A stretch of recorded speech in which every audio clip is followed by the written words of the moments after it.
Hi everybody, I did have in mind a video to do on the VFR 1200 today, but as you can see it's pouring down out there, so let's put the tin hat on that. So I thought I'd just do a tongue-in-cheek video on why us old duffers like to work on the old bikes compared to the new bikes. So let's take the air filter change as an example. You can see I've done lots of videos on that, taking panels off, low panel, middle panel, tank panel.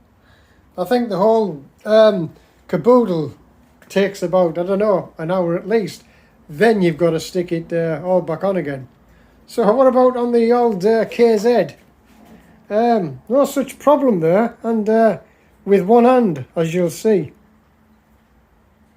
So, key in for the seat lock. Seat up. There's the air filter housing.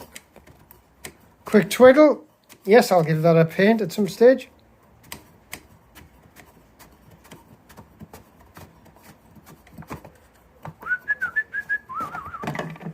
Cap off.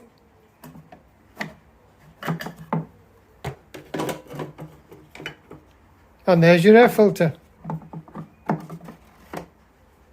How easy is that?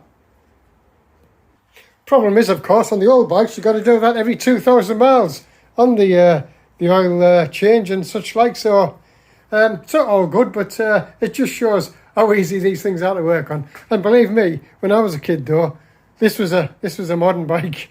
Okay, I'll catch you later. Bye.